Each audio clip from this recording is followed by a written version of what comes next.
Vamos a abrir a preguntas y respuestas. Empecemos con usted, que quedó pendiente ayer, usted, Bianca Aguirre, Alejandro, Araceli Anday, que también quedó con pendientes, Daniela Pastrana, de pie de página. Gracias. Y usted también. Y Nuria Fernández. También. Por favor. Sí, buenas noches, Juan Carlos Machado, reportero. Si pudiera comentarnos ahora sí que muy concretamente, por este cambio climático que vivimos y lluvias torrenciales, una sequía muy prolongada en el norte, o sea, el dengue en sí en México va a golpear de mayor fuerza, no sé si también por esta cuestión de sanitización que ha tenido el país, eso también puede ayudar a que se mitigue la presencia de esta enfermedad que, como usted ha dicho, pues ya eso pues digamos parte de lo normal con lo que se tiene que vivir. O sea, ¿cómo sería este año con esta cuestión atípica que ha impactado en todos los rubros y que, bueno, pues el COVID impacta también ahora sí que en las otras enfermedades? Gracias. Muchas gracias. Yo digo dos palabras nada más. Desafortunadamente no, la sanitización que se hace hacia COVID no tiene un impacto significativo para la prevención de dengue. Para prevenir el dengue lo que hay que hacer es evitar tener criaderos de mosquitos, y los mosquitos proliferan donde hay agua en el entorno, sobre todo de la casa o en lugares públicos, en pequeños mantos de agua, no en ríos y lagos, sino en pequeños residuos de agua, en la basura, en las llantas abandonadas, en las llantas viejas, en las latas. Donde hay basura hay pequeños residuos de agua y ahí proliferan los mosquitos y ahí prolifera el dengue. Pero le dejo al doctor López Ridaura y al doctor Alomía si quieren complementar.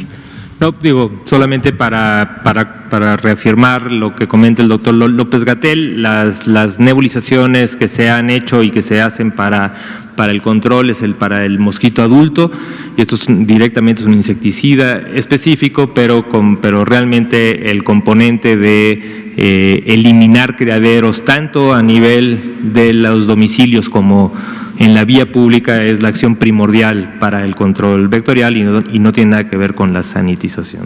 Pero hasta ahí quedaría.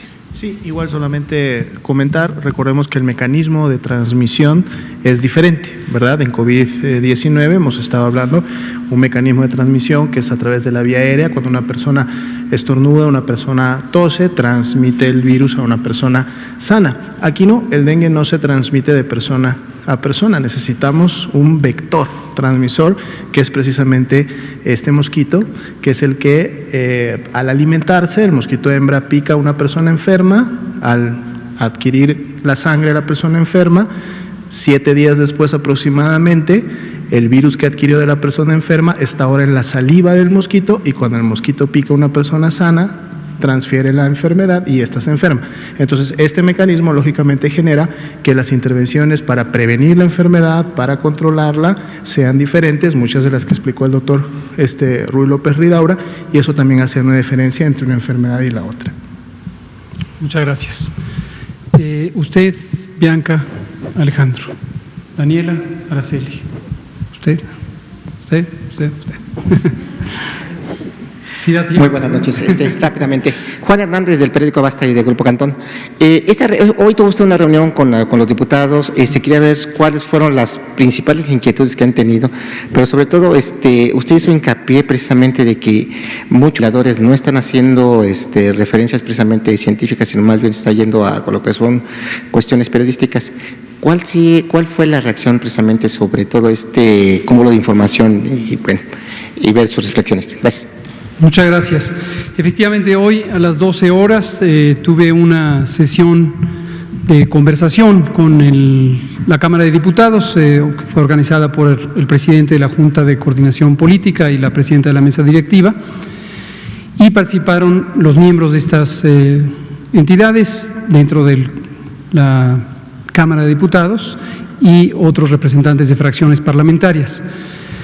Fue un diálogo que a mí me gustó mucho, la verdad es que me pareció siempre productivo, como se los dije a ellas y ellos. En algunos casos había señalamientos más orientados a hacer críticas, las cuales siempre son bienvenidas, siempre ayudan al progreso, a la reflexión, al ver las cosas de una manera complementaria a las que uno puede ver con los elementos con los que uno cuenta. En algunos casos había más interés en temas específicos, en otros parecían más preocupaciones sobre otros temas que escapan a mi dominio, como el aspecto económico o incluso el aspecto político. Y los temas son un tanto recurrentes, el tema de las pruebas, el tema de los cubrebocas, la normalidad, la nueva normalidad, la sana distancia, etcétera. Y efectivamente hice un comentario que ahora hago aquí con ustedes y que he hecho en otras ocasiones, porque me llama mucho la atención y me parece que tiene sus retos esta realidad, esta nueva normalidad en términos informativos, en donde fácilmente se construyen ideas que parecen ser verdades amparadas en evidencia sin serlo. Y ayer comentábamos con Saturnino Reyes, quien hizo la pregunta, empiezan a hacerse olas informativas que, si no están apropiadamente documentadas en evidencia, pues se vuelven olas desinformativas. Y además se desfasan, se propagan, igual que el COVID o el dengue. Los vectores en este caso quizás son los medios o los medios sociales, pero básicamente se empiezan a construir ideas como si fueran verdades científicas. Y una de ellas es el tema de las pruebas diagnósticas. Les comenté que tuvimos una sesión sobre el tema de instrumentos diagnósticos, y la reflexión en el mundo, en las comunidades técnicas, sigue siendo la misma que constatamos una y otra vez y la que hemos planteado aquí, porque nosotros nos basamos en evidencia científica. Las pruebas diagnósticas, esta idea de hacer pruebas generalizadas, pruebas masivas, no tiene un fundamento técnico, científico apropiado. Desde luego, hacer pruebas tiene su utilidad, pero hacerlas racionalmente, con objetivos claros, para que se encadenen los resultados de las pruebas, ya negativos, ya positivos, a decisiones de salud pública, eso es lo que tiene sentido. Pero estas ideas un tanto míticas de que Corea hizo 200,000 pruebas y por eso controló, y salió un ejemplo muy interesante. Uno de los legisladores, el diputado Escobar, mencionó el caso de Perú. En Perú se detectaron inicialmente 800,000 casos. Dejo en claro mi respeto a la República del Perú y a su gobierno, No estoy para opinar las decisiones que tome un gobierno o el otro, pero puedo hablar de los datos documentados. Perú hizo 800,000 diagnósticos positivos de COVID. De esos 800,000 diagnósticos, 100,000 estaban basados en la prueba PCR, que es el estándar de oro que ha sugerido la Organización Mundial de la Salud y el que se usa en México. El resto, 700,000, son diagnósticos basados en pruebas rápidas. Y estas pruebas rápidas, esto también está documentado, tienen una sensibilidad y especificidad, es decir, la probabilidad de detectar correctamente casos positivos y descartar casos negativos, respectivamente, de entre 30 a 50%. Entonces, desde luego, son diagnósticos que tienen un significado distinto, no lo voy a calificar de alto, bajo, nada, distinto al que se podría tener en un país que solo usa PCR para sus diagnósticos. Entonces, por poner un ejemplo de estas ideas, pero cuando uno lo ve en la audiencia pública, ya sea en medios de comunicación formales, establecidos, o en primeras planas, que también suele ser un tema recurrente en algunas primeras planas, o en las redes sociales, salen estas ideas. Y es que están desoyendo a la OMS, que ya recomendó el uso de pruebas masivas, test, ya lo dijo el doctor Tedros. Entonces, siempre considero que es importante que como sociedad, y desde luego con la ayuda de comunicadoras y comunicadores tan profesionales como ustedes y los medios que ustedes representan, pues contribuyamos a que la información sea información y no sea otra cosa. Gracias. Bianca Aguirre, Alejandro, Araceli Aranday, Daniela Pastrana, Olinka, Nuria.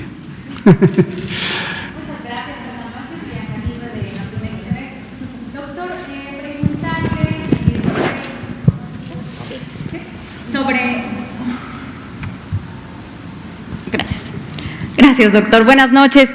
Preguntarle sobre el caso de Giovanni, un chico de 30 años de allá de Jalisco, quien el 4 de mayo pasado fue arrestado, esto por no usar cubrebocas. Desafortunadamente, después de este arresto fue el cuerpo entregado pues a sus familiares. Hoy hubo disturbios importantes allá en Jalisco, hubo quema de patrullas. Incluso Guillermo del Toro ya a través de un tuit se pronunció y dice que es asesinato, no es abuso de autoridad. Dijo que la locura absoluta y es que ocurra un asesinato a nombre de un asunto de salud pública. ¿Qué opinión pues le merece este caso? Por favor, ya nos comentaba acerca de la comparecencia que tuvo virtualmente con los diputados. ¿Cómo le fue? Coméntenos, por favor. Me llama mucho la atención esta cifra que se desprende, que usted emitió de que el ciclo epidémico puede terminar en 30 a 35 mil fallecimientos. Y también, por último, hacerle la pregunta de si después de ver tanta movilidad en la calle, podría venir una segunda ola de una jornada nacional de sana distancia. Por favor, muchas gracias. Muchas gracias, Bianca.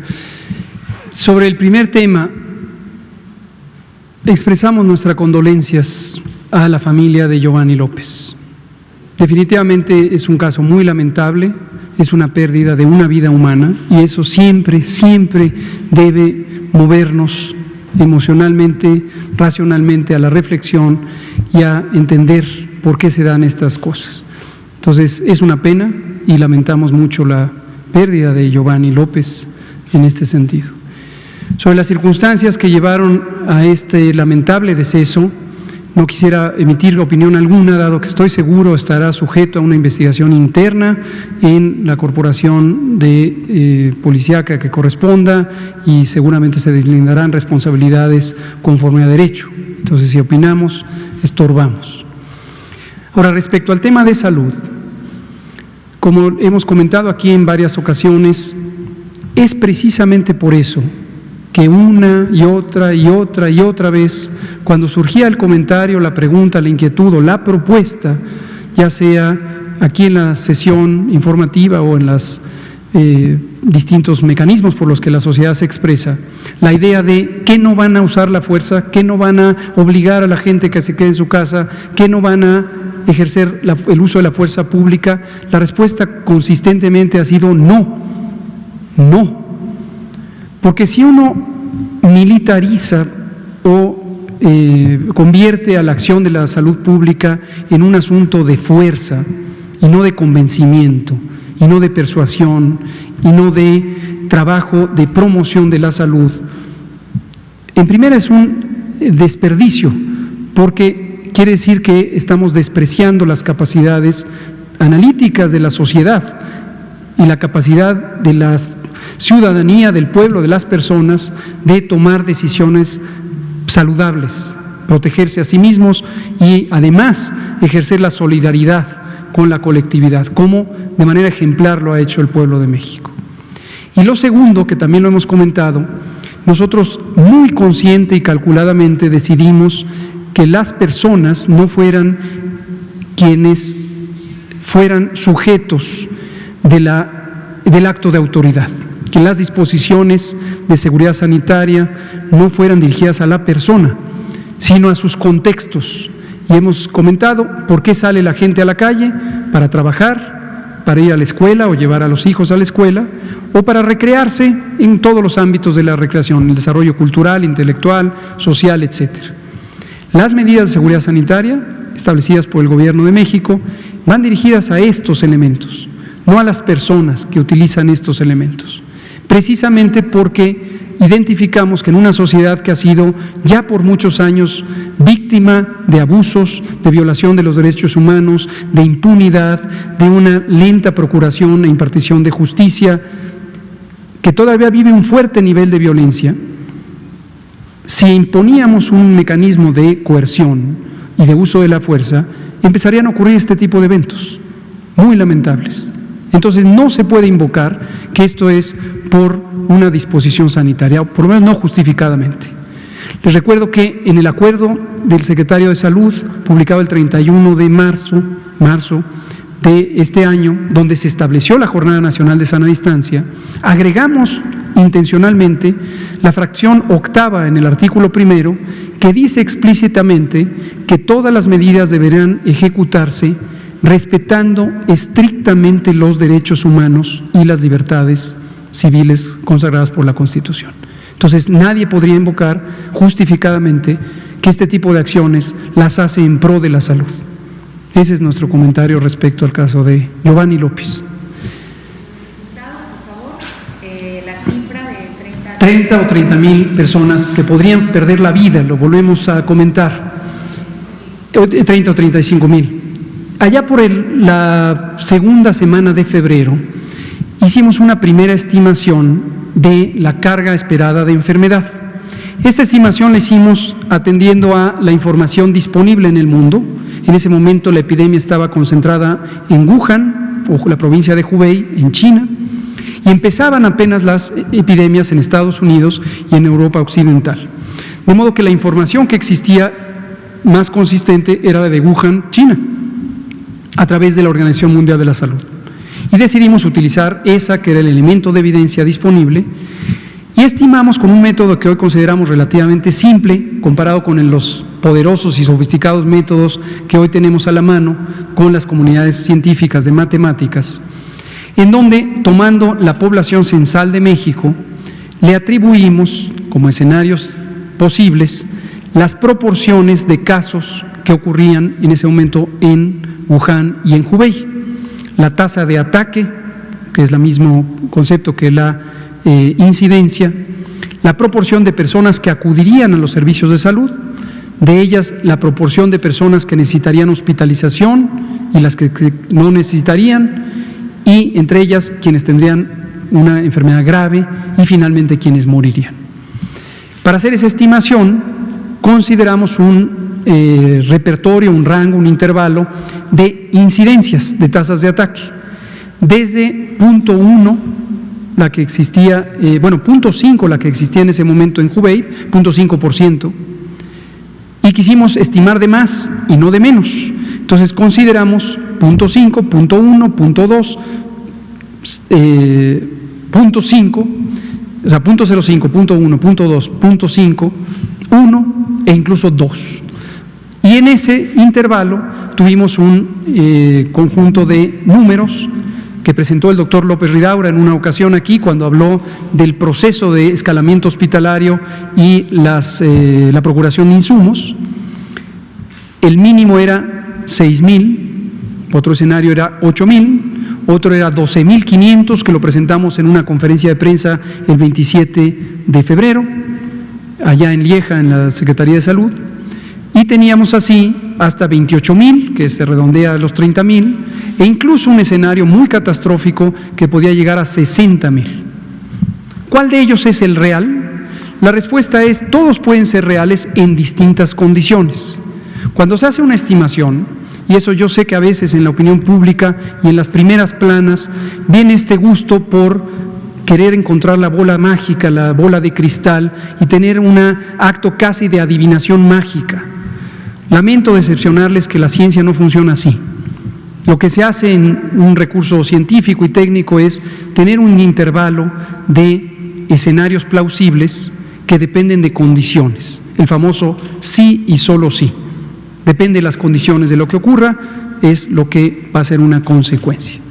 No descartamos todavía el intervalo hasta 30,000 o 35,000, y es el que comenté con las y los senadores y comenté hoy con las y los diputados, y es el intervalo plausible de lo que podemos encontrar. Y, por favor, si pudiese haber una segunda jornada. De inicio no lo tenemos contemplado como el primer recurso. Confiamos en que las gobernadoras, o la gobernadora y la jefa de gobierno y los 30 gobernadores tienen un sentido de responsabilidad, como lo dije ayer, y van a estar ejerciendo su autoridad de una manera muy positiva en lograr que se mantenga la sana distancia, en la medida en que escrupulosamente hagan o ejecuten las acciones administrativas que corresponda, para que no abran las actividades laborales o sociales que no son procedentes a menos que el semáforo empiece a pasar a color naranja, amarillo, verde y eventualmente se mantenga ahí. Muchas gracias. Alejandro, por favor, si nos da tiempo, Araceli Aranday. Siempre la estamos dejando al final. Mañana empieza usted. Y Daniela, que está pendiente.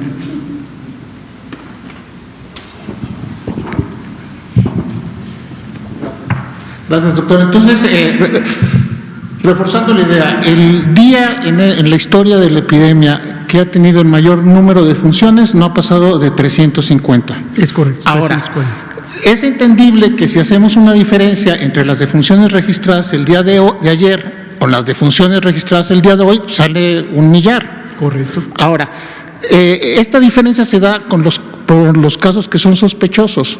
Y los casos que son sospechosos tienen algunos más de 3 semanas.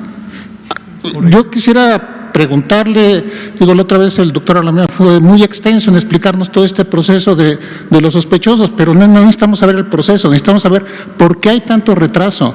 No sé si sea necesario que venga la titular del INDRE, que explique cómo está funcionando la red y por qué un Estado, una entidad se dé el lujo de tener un caso de 3, 4 semanas para informar. Eso es lo que está causando la desinformación, no es un problema de falta de habilidad o demás. Creo que cualquier editor cae en ese error, ¿no? Ahora, quisiera, por un lado, ese es el planteamiento, y el otro, muy breve, es el asunto de la probabilidad de otra jornada de sana distancia. Tomando en cuenta una cosa, en Estados Unidos la población salió a las calles, ha salido a las calles, está por todos lados y no sabemos si eso va a tener algún efecto, si va a empeorar la epidemia en Estados Unidos, y yo creo que sería importante un comentario para saber qué podemos esperar de nuestro vecino, que digo, son situaciones que ellos no controlaron. Fue un problema de comunicación y por eso la gente salió a las calles a protestar. Gracias. Muchas gracias, Alejandro. Estoy de acuerdo con ambos planteamientos. Sobre el segundo, sí, reiteramos, en todo momento hay riesgo de rebrote, y algunas personas se han inquietado cuando usamos la palabra rebrote, porque dicen, si estamos ahorita en la epidemia, ¿dónde está el rebrote? Bueno, cuando venga el descenso, si se abre, porque no se va a abrir en este momento, todo el país está en semáforo rojo. No salgan de sus casas, que no abran las empresas, que no abran los comercios, que no sean esenciales. No hay una justificación de ello y se puede poner en peligro de que la epidemia se perpetúe, se haga más grave.